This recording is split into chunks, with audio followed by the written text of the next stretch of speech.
Alright students, last lecture में हमने basic finite automata क्या होता है उसको समझने की कोशिश की थी। उसकी कुछ एप्लीकेशंस डिस्कस की थी, जिसमें मैंने आपको एग्जांपल दी थी कि आप एक ऑटोमेटिक गेट बनाना चाहते हैं जो सिर्फ उन स्टूडेंट्स को ही क्लासरूम तक अलाउ करे जिनके पास वैलिड स्टूडेंट कार्ड आईडी है। तो ऑफ कोर्स आपके पास एक केस आ सकता है कि ऐसा बंदा जिसके पास वैलिड स्टूडेंट कार्ड आईडी नहीं है और वो एंटर होना चाहता है, तो आप क्या करेंगे? या एक ऐसा स्टूडेंट जो एक वैलिड स्टूडेंट तो है मगर वो अपनी आईडी भूल चुका है, तो वो क्या करेगा? इस तरह की मैंने एक एग्जांपल बनाई थी। तो इसमें क्या होता है कि हम कुछ ड्राइंग करते हैं, ठीक है। मिसाल के तौर पे ये वो यूनिवर्सिटी का मेन गेट है और इसको हम कोई लेबल दे देते हैं, लेट से ए, और ये हमारी क्लासरूम है जिधर उसको पहुंचना है, और इसको नाम दे देते हैं लेट से जी, ठीक है। तो इनिशियल स्टेट को हम जाहिर करते हैं कि उसके स्टार्ट में एक ऐसा एरो है जो कहीं से भी ओरिजिनेट नहीं हो रहा, और फाइनल स्टेट जो डिज़ायर्ड स्टेट है उसको हम जाहिर करते हैं डबल सर्कल से। अब इस दौरान इसके दरमियान हमारे पास बहुत सारी स्टेट्स हो सकती हैं, बट जितनी भी स्टेट्स होंगी वो फिनाइट स्टेट्स होंगे। ऐसा नहीं हो सकता कि हम इनफिनाइट स्टेट्स के ऊपर डीएफए बनाएं। तो डीएफए या फिनाइट ऑटोमेटा की बेसिक डेफिनेशन है कि you have finite set of states. तो अब इन शॉर्ट हम मशीन्स बनाते हैं, ऑटोमेटिकली चेक करते हैं। जैसे आप वर्ड के ऊपर कुछ चीज़ लिखते हैं, अगर उसमें स्पेलिंग मिस्टेक है तो वो उसको अंडरलाइन कर लेता है ऑटोमेटिकली, ठीक है। तो वो कैसे ऑटोमेटिकली करता है? वो एक लैंग्वेज को फॉलो कर रहा होता है। अगर आप लैंग्वेज की वायलेशन करते हैं तो वो आपको बताता है कि ये जैसे आप इंग्लिश लैंग्वेज है और मैं वर्ड लिखता हूँ इंट्रोड, ठीक है। इसमें आई एक वैलिड इंग्लिश अल्फ़ाबेट है, एन वैलिड है, टी वैलिड है, आर वैलिड है, ओ वैलिड है, डी वैलिड है, बट ये ऑल टुगेदर एक वैलिड वर्ड नहीं है। दो कि इसमें सारी चीज़ें वैलिड यूज हुई हैं। आई होप कि इंट्रोड कोई इंग्लिश लैंग्वेज वर्ड नहीं है, मे बी हो, बट लेट्स अज्यूम कि ये नहीं है।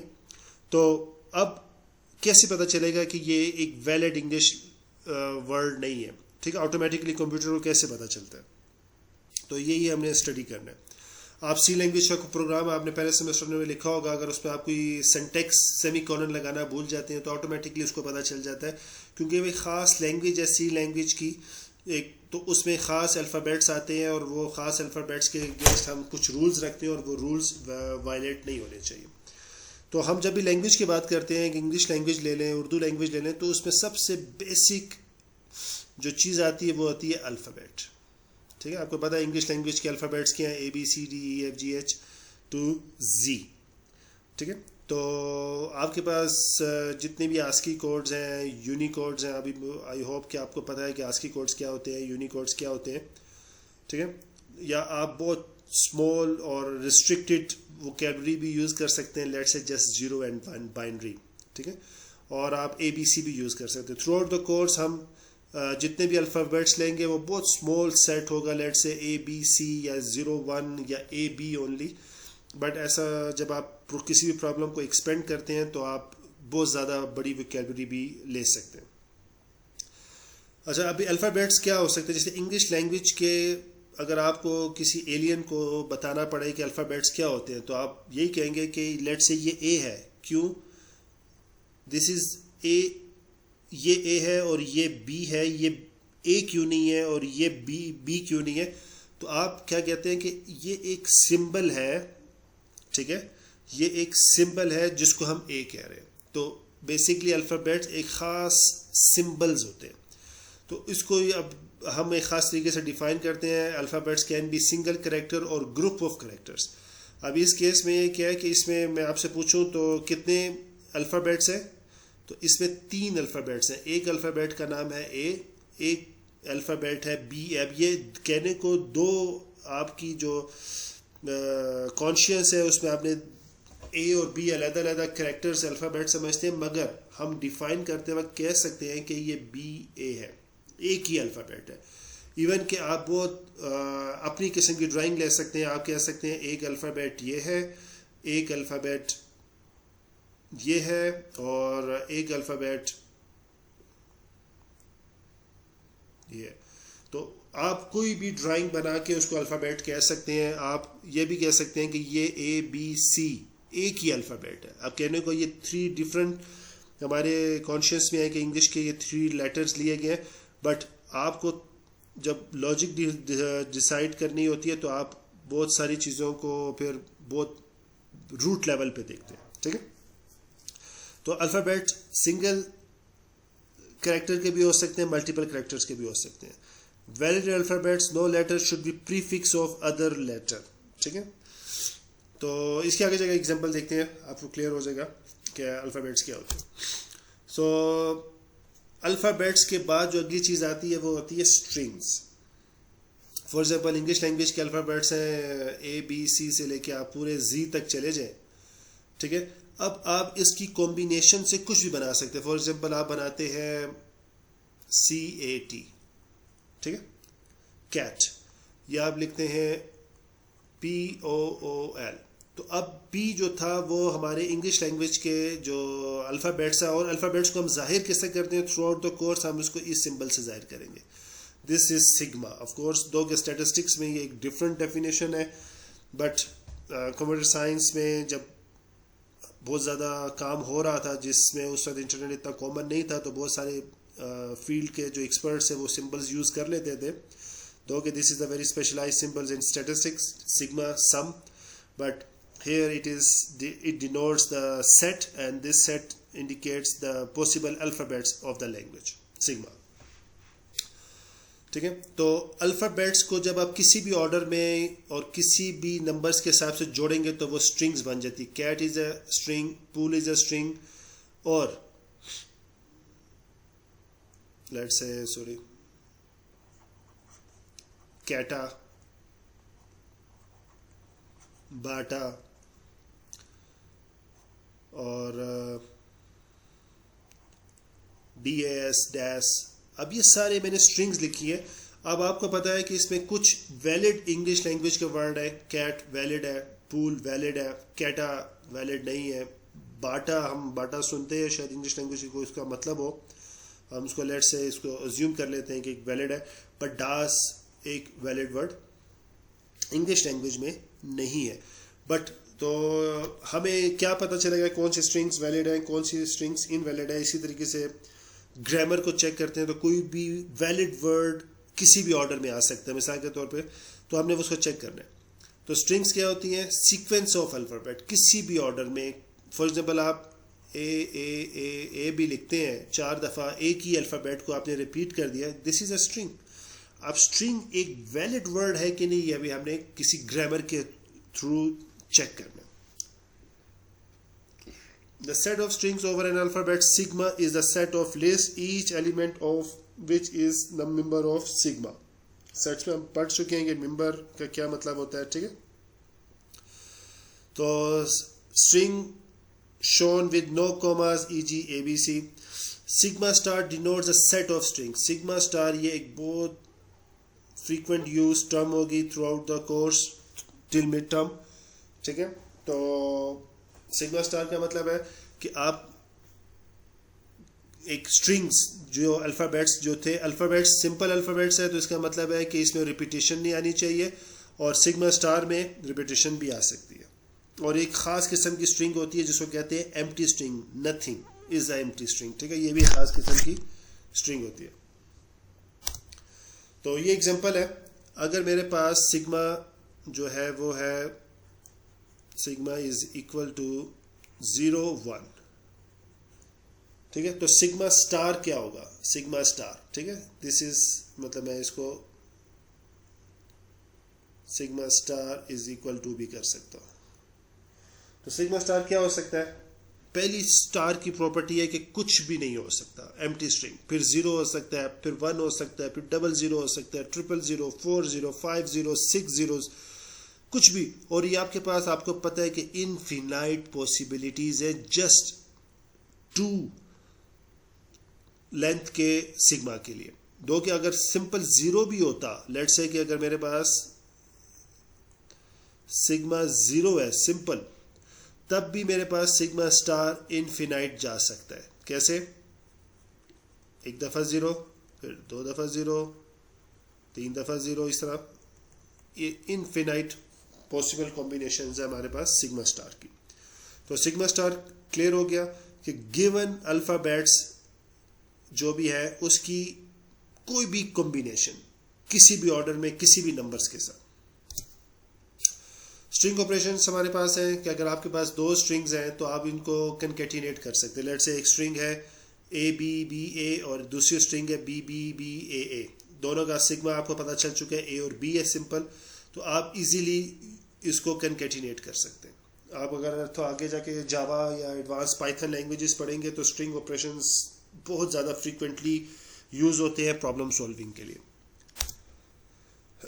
मैं बोलता हूँ स्ट्रिंग को रिवर्स करें। रिवर्स का मतलब होगा कि अगर ये आपके पास इनपुट स्ट्रिंग है और इसको रिवर्स करके लिखें तो उसके ऊपर आर लिख दूंगा, तो आपने उसको रिवर्स कर देना।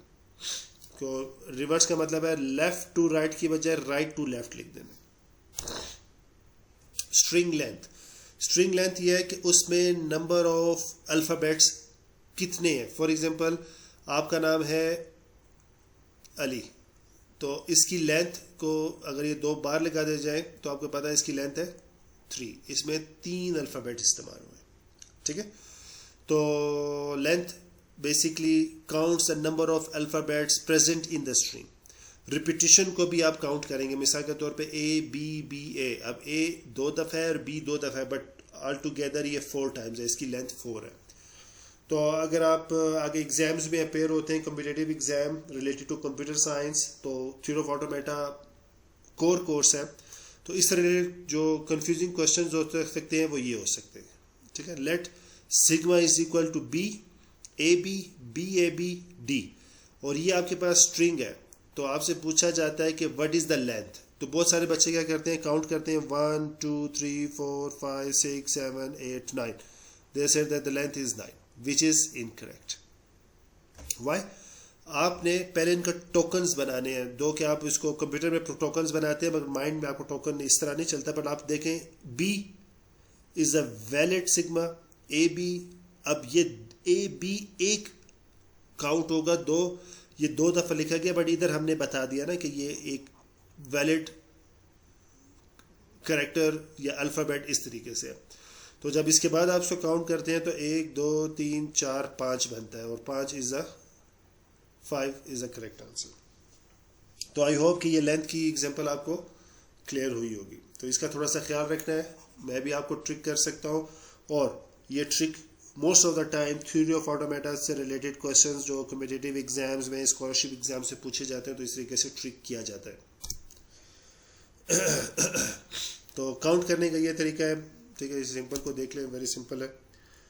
लेंथ ऑफ कॉन्केटिनेशन है, ठीक है। अगर एक स्ट्रिंग की ये इक्वल है, ठीक है, ये बहुत पता चल रहा है कि अगर a plus B is equal to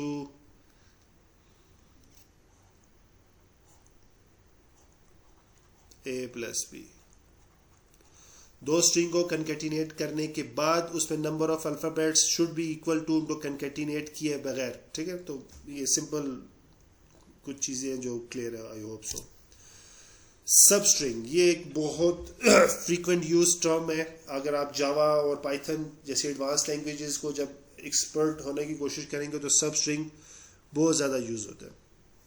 सब string is basically a subsequence of consecutive characters. For example, अगर ये आपके पास इन स्ट्रिंग है, पूरी स्ट्रिंग है, तो ए बी एक उसकी सब स्ट्रिंग है कि छोटा पार्ट उस स्ट्रिंग का जो कंसेक्टिव हो, ठीक है।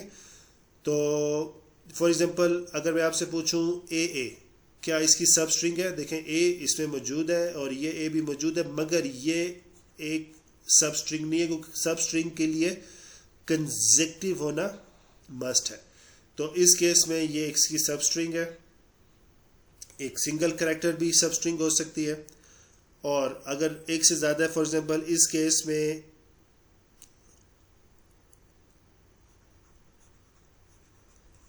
ये एक सब स्ट्रिंग नहीं है, या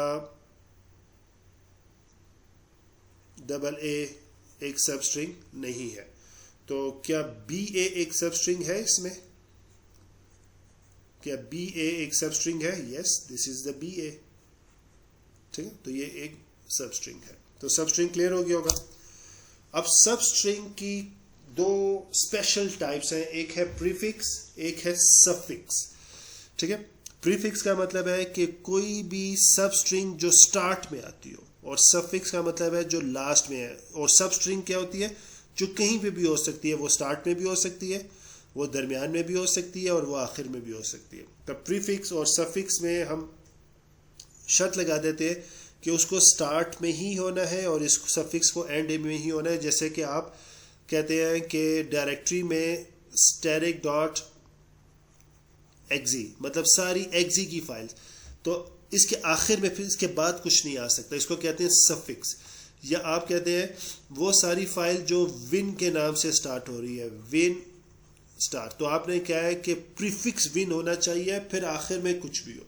ठीक है, तो प्रीफिक्स सफिक्स उम्मीद करता हूं क्लियर हो गया होगा। बस ये आगे जो एक दो छोटी स्लाइड है, एग्जांपल सिंपल है कि अगर आपके पास किसी भी स्ट्रिंग के स्टार्ट में स्क्वायर लिख दिया जाए, इसका मतलब है इसको उतनी दफ़ा रिपीट करके लिखना है। तो सिग्मा स्टार ऑपरेशन मैंने पहले स्लाइड में एग्जांपल दे दिया है कि सिग्मा स्टार का मतलब है कि जो भी सिग्मा के अंदर अल्फ़ाबेट मौजूद है उसकी कोई भी कॉम्बिनेशन, ये इनफिनाइट है, ये कभी भी इसकी सिग्मा स्टार को हम लिमिट नहीं कर सकते। इसका मतलब है कुछ भी आ सकता है।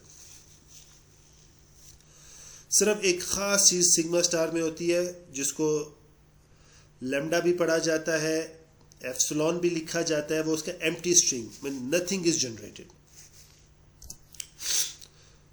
और सिग्मा स्टार्स के अगेंस्ट एक और स्पेशल सिंबल है सिग्मा प्लस, और sigma plus basically sigma star minus epsilon. इसका मतलब है कि सिग्मा प्लस के अंदर कुछ ना कुछ आना ज़रूरी है, एम्प्टी अलाउड नहीं है, जबकि इसमें एम्प्टी भी आ सकता है। So language is a subset of sigma star for some alphabet sigma. Example, the set of zeros and ones with no two consecutive ones. For example, अभी आपको पता चल गया है, जैसे इंग्लिश लैंग्वेज है, इंग्लिश लैंग्वेज में आप इनफिनाइट सिग्मा स्टार बना सकते हैं, बट कुछ वर्ड्स होंगे जो लैंग्वेज को डिफाइन कर रहे होंगे। ठीक है, तो अब इंग्लिश लैंग्वेज को डिफाइन करना तो बहुत मुश्किल काम है, लंबा काम है, बट हम थोड़ी सी स्मॉल लैंग्वेज उसको डिफाइन करते हैं। फॉर एग्जांपल मैं एक लैंग्वेज डिफाइन कर रहा हूँ जो ये कहती है the set of strings of zeros and ones with no two consecutive ones. मतलब आप सिग्मा स्टार में कुछ भी बनाए, बट आप दो कंसेक्टिव वन नहीं बना सकते। तो देखें अभी जो लैंग्वेज बनी है वो क्या है, ये हमारी वायलेशन को वायलेट नहीं कर रहा, रूल को जो रूल रखा है वो ये डबल वन नहीं आ सकता। एक दफ़ा जीरो आ सकता है क्योंकि इसमें डबल वन नहीं है, ये एक सिंगल वन आ सकता है, डबल जीरो आ सकता है, जीरो वन आ सकता है, वन जीरो आ सकता है, बट कहीं भी इस पूरी एग्जांपल में आपको डबल वन नज़र नहीं आएगा। क्यों? मैंने कहा है कि मेरी एक ऐसी लैंग्वेज है जिसमें डबल वन नहीं आ सकता। तो अब आप कोई भी स्ट्रिंग लिख रहे हैं और कंप्यूटर बता दे एकदम से कि क्या ये एक वैलिड वर्ड है कि नहीं। अगर वैलिड वर्ड है तो वो एज इट इज़ रहे, अगर वैलिड नहीं है तो वो उसको रेड कर दे या ग्रीन कर दे, जिस तरह भी आप उसको चाह रहे हुए। तो अब ये लैंग्वेज को चेक करने के लिए तो हमारे पास बहुत सारी लैंग्वेजेस बन सकती हैं। ठीक है, तो अब लैंग्वेजेस को चेक करने के लिए कि वो ऑटोमेटिकली एक वैलिड, जो कोई भी स्ट्रिंग है वो एक वैलिड लैंग्वेज का हिस्सा है कि नहीं, हमें ज़रूरत पड़ती है फिनाइट ऑटोमेटा की। और फिनाइट ऑटोमेटा की दो टाइप्स हैं, फिनाइट ऑटोमेटा की दो टाइप्स हैं, एक को कहते हैं डीएफए डिटर्मिनिस्टिक फिनाइट ऑटोमेटा और दूसरी है एनएफए। ठीक है, every NFA is a DFA, every DFA is NFA, but every NFA has equivalent DFA। मतलब कोई भी NFA दिया जाए तो हम उसको इक्वली DFA में कन्वर्ट कर सकते हैं।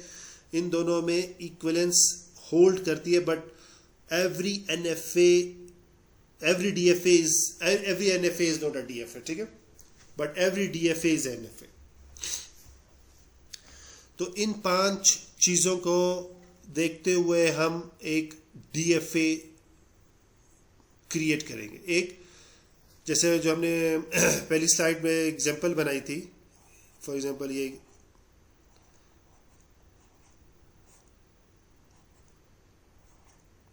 ये मेरे पास फाइनल स्टेट है। अगर आपके पास ए आता है तो आप बी पे चले जाते हैं, इसको ए बोल देते हैं, इसको बी बोल देते हैं और इसको सी, और बी आने पे आप सेल्फ लूप करते हैं। अभी किसी एक बच्चे ने क्वेश्चन पूछा था कि हम क्यों और कब सेल्फ लूप करते हैं, आगे जाके हम जब एग्जांपल्स बनाएंगे हम देख लेंगे, ठीक है। तो ये मैंने एक एग्जांपल अपनी मर्जी से बनाई है। ये एक मशीन है जो ऑटोमेटिकली किसी भी लैंग्वेज को एक्सेप्ट करेगी या रिजेक्ट करेगी। तो इसको डिफाइन करने के लिए मुझे 5 चीज़ें चाहिए। एक फिनाइट सेट ऑफ स्टेट्स, क्या इसे देखें इसमें कितनी स्टेट्स हैं, ए बी सी, 3 स्टेट्स हैं, तो फिनाइट हुआ। इनपुट अल्फ़ाबेट, कि मुझे पता चले कि मैंने किन किन अल्फ़ाबेट्स की मदद, किन किन अल्फ़ाबेट्स को चेक करना है। जैसे इंग्लिश लैंग्वेज के अल्फ़ाबेट्स A to Z है, अगर आपकी इंग्लिश लैंग्वेज में लिखा जाए A to B, ठीक है, दो हम इनफॉर्मल लैंग्वेज में लिख देते हैं, बट आपको पता चल रहा है कि ये 2 एक वैलिड अल्फ़ाबेट नहीं है, ठीक है। आप उसके लिए कोई ग्रामर चेक नहीं करेंगे, आंखें बंद करके बोल देंगे कि ये एक वैलिड स्ट्रिंग नहीं है इंग्लिश लैंग्वेज में। तो आपके पास पहले से डिफाइन इनपुट अल्फ़ाबेट होना चाहिए सिग्मा। फिर है ट्रांजिशन फंक्शन। ट्रांजिशन फंक्शन है वो ये बताता है कि अगर आप किसी भी स्टेट पर हैं और आपके पास कोई अल्फ़ाबेट आता है तो आपको क्या करना चाहिए, जिसको स्टैटिस्टिकली कैसे लिखा जाता है। पहले आता है आपके पास स्टेट, फिर आपके पास आता है सिग्मा, और वो आपको आउटपुट क्या देता है, स्टेट। तो स्टैट्स के एग्जांपल में सेट मल्टीप्लिकेशन को थोड़ा सा आप एक्सपेंड करें तो आपको पता चलेगा कि ये स्टेटमेंट क्या है। इसका मतलब है क्यू से भी कोई भी चीज़ आ जाए, फॉर एग्जांपल थोड़ी सी नीट ड्राइंग करने की कोशिश करता हूँ।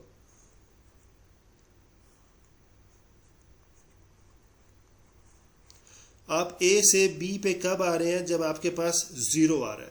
तो ये एक ट्रांजिशन है जिसको एक फंक्शन के थ्रू डिफाइन किया जाता है। इसको लिखा कैसे जाता है, इसको लिखा जाता है कि आप देखिए ट्रांजिशन फंक्शन को इससे जाहिर करते हैं और इसको लिखते ऐसे है।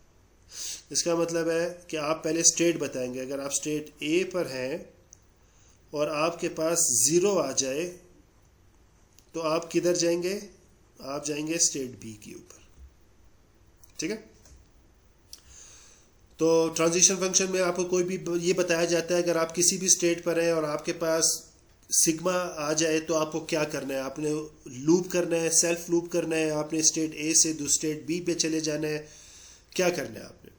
और स्टार्ट स्टेट का मतलब है कि स्टार्ट स्टेट एक सिंगल स्टार्ट स्टेट हमेशा डीएफए में एक ही होती है, क्या, ठीक है।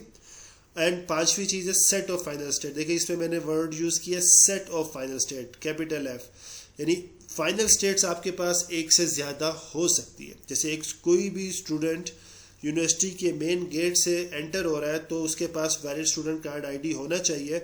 तो वो कंप्यूटर साइंस का स्टूडेंट है तो कंप्यूटर साइंस पे पहुंच के वो फाइनल स्टेट पे पहुंच गया। अगर वो इंग्लिश डिपार्टमेंट का स्टूडेंट है तो वो इंग्लिश डिपार्टमेंट में फाइनल स्टेट पे पहुंच गया, ठीक है। तो फाइनल स्टेट एक से ज़्यादा हो सकती है मगर स्टार्ट स्टेट एक ही है। अच्छा, final state and accepting states are synonyms. हम कभी कभी कहते हैं फाइनल स्टेट या हम कहते हैं accepting state. Transition function takes two, और ये मैंने पीछे एग्जांपल दे दी कि आपसे 2 चीज़ें लेता है, एक स्टेट और अल्फ़ाबेट, और आपको बताता है कि आप कौन सी नई स्टेट के ऊपर जा रहे हैं। तो एक मैं छोटी सी एग्जांपल लिखता हूँ और उसके सारी ट्रांजिशन बताता हूँ आपको।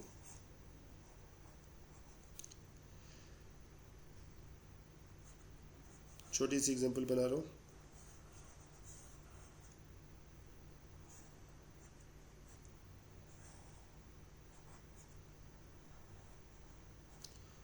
ज़ीरो आने पे आप 1 पे लूप करते हैं, 1 आने पे आप बी पे चले जाते हैं, और बी पे अगर 0 आता है तो आप ए पे चले जाते हैं, और 1 आता है तो आप बी पे ही रहते हैं।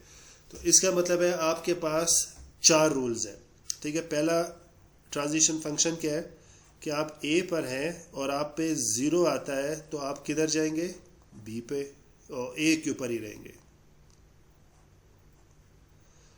दूसरा ट्रांजिशन फंक्शन है कि अगर आप ए पर हैं और आपके पास 1 आता है तो आप बी पे चले जाएंगे।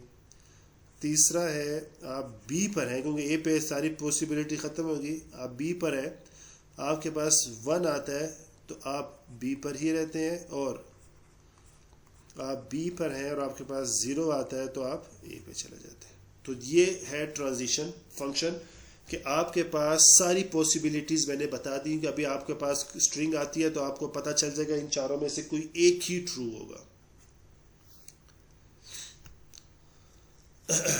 ग्राफ रिप्रेजेंटेशन स्टेट दी जाती है जैसे ये, ठीक है। और दूसरा टेबुलर है, ये एक ऐसी लैंग्वेज है जो क्या करती है, जो हमने पीछे एग्जांपल देखी थी, सिर्फ वो ही स्ट्रिंग्स को एक्सेप्ट करती है जिसमें कंसेक्टिव वंस नहीं है। मिसाल के तौर पे आप सिंबल 0 दे, एक्सेप्टेबल है, सिंगल 1 दे, एक्सेप्टेबल है, 001 दे, एक्सेप्टेबल है। मगर आपने गलती से 1 दे दिया, वो एक्सेप्टेबल नहीं है। 011 दे दिया, एक्सेप्टेबल नहीं है, क्योंकि कंसेक्टिव 1 आ जाता है। तो ये एक ऐसी मशीन है, आप उसको कोई भी चीज़ दें तो ये देखें इसको एक्सेप्ट करेगी या रिजेक्ट करेगी। तो ये मैंने जो 5 एग्जांपल्स लिखी हैं और बहुत सारी एग्जांपल आप बना लें तो ये उस पर ट्रू है। फॉर एग्जांपल आप 0 देते हैं, आप स्टार्ट ए से होगा, आपके पास 0 आता है, आप ए पे है और ये फाइनल स्टेट है। इसमें देखें 2 फाइनल स्टेट्स हैं। आपके पास 1 आता है, आप बी पे आ जाते हैं, फाइनल स्टेट है।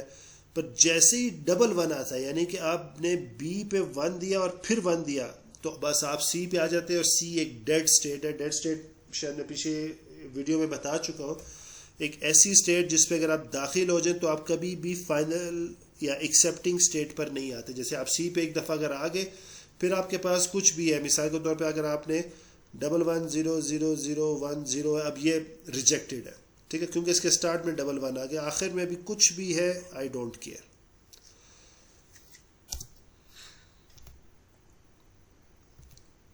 अब इस प्रॉब्लम को लिखने के 2 तरीके हैं। एक तो ये है कि मैं ऐसा ग्राफ बना दूं, ठीक है, मैंने ग्राफ बना दिया इसी लैंग्वेज के, और दूसरा तरीका है कि मैं ट्रांजिशन टेबल बना दूं। ट्रांजिशन टेबल क्या है कि आप पहले स्टेट्स लिख लें कौन कौन सी हैं, ए, बी और सी, टेबुलर रिप्रेजेंटेशन, और आपके पास सिग्मा क्या है, 0 और 1। तो अगर आप ए पर हैं और आपके पास 0 आता है तो आप किधर जा रहे हैं, ए पर रह रहे हैं। तो इसको लिखने का ये तरीका है, इसको बोलते हैं ये क्यू है,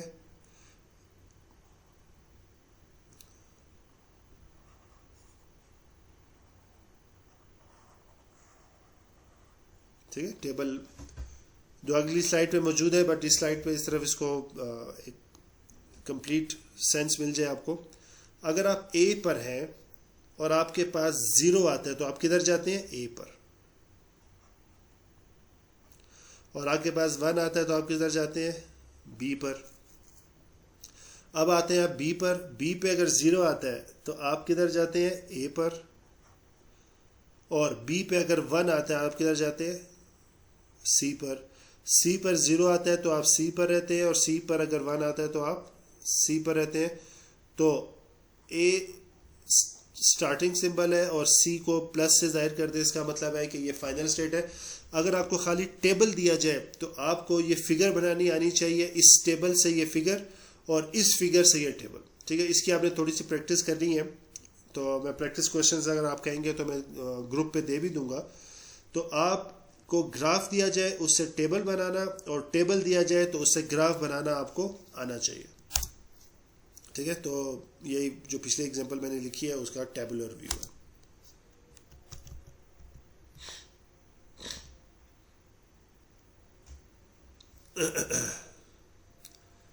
एक्सटेंडेड ट्रांजिशन फंक्शन, अभी हम एक एग्जांपल करने की कोशिश करते हैं इसके ऊपर, और मैं आपसे कहता हूं कि मुझे बताएं कि 101 क्या ये स्ट्रिंग एक्सेप्ट हो रही है कि रिजेक्ट हो रही है। एज ए ह्यूमन आपको पता चल गया एकदम से कि इसमें 1 नहीं है तो ये एक्सेप्ट है, ठीक है। कंप्यूटर कैसे पता चलेगा, कंप्यूटर इसको बिल्कुल अल्फ़ाबेट बाय अल्फ़ाबेट चलाएगा। कंप्यूटर हमें लगता है कि कंप्यूटर बहुत स्मार्ट है, बट कंप्यूटर बेसिकली बहुत डम्ब है जब तक कि उसको स्मार्ट एल्गोरिथम्स या स्मार्ट इंस्ट्रक्शंस ना दी जाए।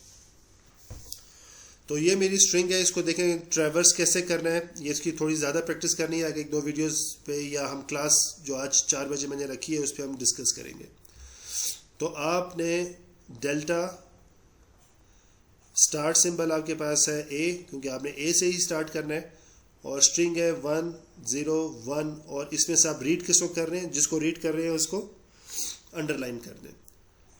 तो अगर आप ए पर हैं और आपके पास 1 आता है तो आप किधर चले जाते हैं, बी पर। अब आप बी पर पहुंच चुके हैं, डेल्टा बी पर आप हैं, और आपके पास स्ट्रिंग थी 1 0 1, जिसमें से 1 पहले से रीड हो चुके हैं। अब आपने रीड करना है 0 को।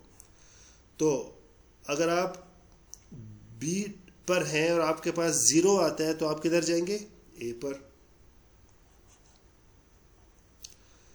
अब आपके पास अगेन आप ए पर हैं, सॉरी, आप ए पर पहुंच चुके हैं और स्ट्रिंग थी 1 0 1, और अभी आपने 1 को रीड करना है। तो आप ए पर अगर 1 है तो आप जाते हैं बी पर, ठीक है। अब आपकी स्ट्रिंग खत्म होगी क्योंकि आपने सब कुछ रीड कर लिया। ये स्ट्रिंग थी 1 by 1, आपने उसका अल्फ़ाबेट रीड कर लिया। तो अब आप कौन से स्टेट पर है, बी पर, और बी क्या है, फाइनल स्टेट है। तो आप बोलेंगे दिस स्ट्रिंग इज एक्सेप्टेड, नीचे लिखेंगे पूरा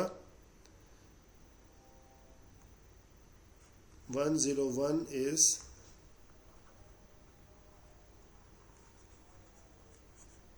एक्सेप्टेड, ठीक है। अब इसको लिखने के और भी बहुत सारे मुख्तलिफ तरीके हैं। एक तरीका ये है, दूसरा तरीका ये हो सकता है कि आप डेल्टा ए 1 0 1 1 को रीड कर रहे हैं, गोज टू बी 1 0 1, अब 0 को रीड करेंगे, this goes to again A,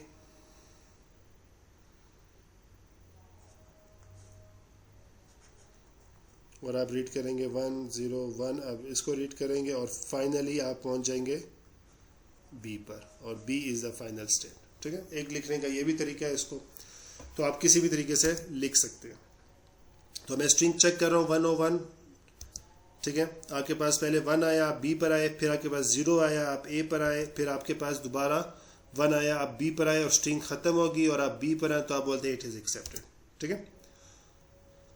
Concluded, the language of our example DFA is W. Every W is acceptable if W is in 0 1, कोई भी स्टार है, and W does not have 2 consecutive ones. तो इसको लिखने के, मेरी language को लिखने का एक तरीका ये है, ठीक है।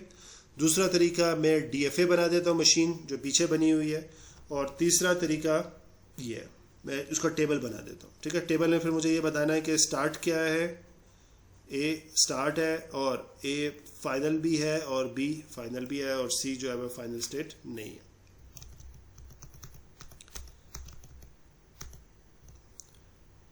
तो इसकी प्रैक्टिस एग्जांपल्स देखें। नेक्स्ट वीडियो में हम थोड़ी सी DFA बना के उसकी प्रैक्टिस करेंगे। तो कोई भी क्वेश्चन है आप व्हाट्सएप ग्रुप पे भी पूछ सकते हैं, और मैं फोरम क्रिएट किया हुआ है LMS पे, आप LMS पे भी पूछ सकते हैं।